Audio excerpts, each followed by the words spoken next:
बिस्मिल्लाहिर्रहमानिर्रहीम। अस्सलामुअलैकुम वरहमतुल्लाहि वबरकातुहू। जिस्मानी मसाइल चैनल के साथ आपकी होस्ट आपकी खिदमत में हाजिर हैं। उम्मीद करती हूँ कि आप लोग सब खैर आफियत से होंगे और अच्छे होंगे। तो चलिए चलते हैं अपनी आज की वीडियो की तरफ। आज की वीडियो मेरी इस दौर में यानी इस वक्त में आजकल लोग काफ़ी परेशान है नज़ला ज़ुकाम और खांसी की वजह से और बलगम की वजह से। इनका बलगम ख़त्म नहीं होता, नज़ला ज़ुकाम खांसी और बलगम की वजह से। और जिन लोगों को डस्ट एलर्जी होती है उनके लिए आज नुस्खा बताने जा रही हूँ शहद और हल्दी से। तो चलिए चलते हैं अपनी वीडियो की तरफ। वीडियो में तफसील से जाने से पहले आप लोगों से रिक्वेस्ट करूँगी कि मेरी वीडियो को, मेरे चैनल को सब्सक्राइब कीजिए। और जिन लोगों ने सब्सक्राइब कर दिया उनका बहुत बहुत शुक्रिया, और जिन लोगों ने नहीं किया सब्सक्राइब कीजिए, लाइक कीजिए और बेल आइकन पर क्लिक कीजिए ताकि मेरी नई आने वाली वीडियो से आप मुस्तफ़ीद हो सकें। तो चलिए चलते हैं। शहद में अगर आप हल्दी मिलाते हैं तो आपको क्या क्या फ़ायदे होते हैं। पहले तो हम ये जानते हैं कि आज लोगों को नज़ला है, ज़ुकाम है और खांसी है। नज़ले में बहुत मुफीद है शहद और हल्दी।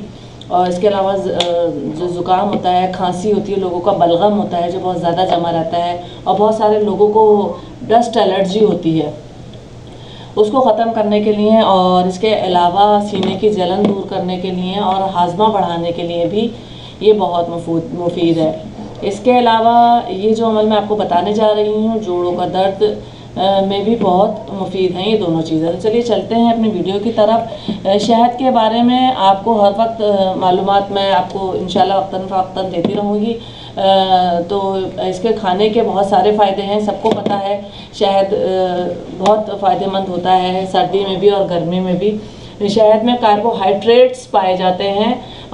इसके अलावा इसमें शक्कर पाई जाती है, प्रोटीन, पानी, हयातीन बे, हयातीन जीम, कैल्शियम, मैग्नीशियम और फॉलाद पाया जाता है। शहद के अंदर बहुत सारा फास्फोरस पाया जाता है, पोटाशियम पाया जाता है और सोडियम और सिफर कोलेस्ट्रॉल पाया जाता है। इसमें कोलेस्ट्रॉल शहद में नहीं होता, जिसकी वजह से हमारी बीमारियों को दूर करने में मदद देता है। जी हाँ, जो चीज़ कोलेस्ट्रॉल जिस चीज़ में नहीं पाया जाता वो हमारी बीमारियों को, बहुत सारी बीमारियों को दूर करती है। तो ये तो थे शहद के फ़ायदे और उसकी वजाहत। अब हम चलते हैं हल्दी की तरफ। हल्दी में पोटाशियम वाफिर मकदार में पाया जाता है, कैल्शियम, फास्फोरस बहुत सारी मकदार में पाया जाता है। इसके अलावा फौलाद, सोडियम के अलावा विटामिन ए, बी और सी बड़ी मकदार में मौजूद होते हैं। तो हम आपको बताते हैं कि जिन लोगों को अगर नज़ला है, खांसी है, बलगम जम रहा है तो वो क्या करें। रात में वो शहद में थोड़ी सी हल्दी डालकर खाएं शहद को। अगर आपको कच्ची हल्दी मिलती है जो कि अदरक की शक्ल की होती है, आप उसको थोड़ा सा क्रश करें क्रशर से और उसको निचोड़ कर उस शहद में अगर वो हल्दी का पानी शहद में मिला के खाएं तो बहुत ही फ़ायदेमंद है। अगर आपके पास कच्ची हल्दी नहीं है तो आप सूखी हुई पाउडर वाली हल्दी भी उसकी जगह इस्तेमाल कर सकते हैं। अगर आपको नज़ला हो रहा है, बहुत ज़्यादा खांसी हो रही है, बलगम आ रहा है, तो ये अमल आप रात को सोते टाइम 1 चमचा शहद लें, उसके अंदर थोड़ी सी हल्दी मिलाकर आप वो खा लें और आप सो जाएं। इंशाल्लाह सुबह शाम ये अमल करने से आपके नज़ला, खांसी और बलगम ख़त्म हो जाएगा। और जिन लोगों को डस्ट एलर्जी, धूल से एलर्जी रहती है, वो लोग भी ये नुस्खा इस्तेमाल करें। इंशाल्लाह उनकी डस्ट एलर्जी, जो एलर्जी होती है वो दूर हो जाएगी। इसके अलावा जिन लोगों को हाजमा सही नहीं होता, सीने में जलन रहती है, वो लोग भी शहद में 1 चुटकी यानी हल्दी मिलाकर उसको सुबह शाम इस्तेमाल करें, वो इंशाल्लाह उनको फ़ायदा होगा। शहद आमतौर पर अपनी बहुत सारी खुसूसियात रखता है, बहुत सारी खुसूसियात का हामिल है। जोड़ों का दर्द होता है और भूलने की जिन लोगों को बीमारी होती है, या जिन लोगों के बाल सफ़ेद होते हैं, उन लोगों को शहद को दूध में मिलाकर पीना चाहिए, जिससे अगर शहद असली है तो उनका जो बाल सफ़ेद हो रहे होते हैं वो सफ़ेद होना बंद हो जाते हैं और काले बाल उस जगह उग जाते हैं। इसके अलावा जोड़ों के दर्द में शहद और हल्दी बेहतरीन काम अदा करते हैं।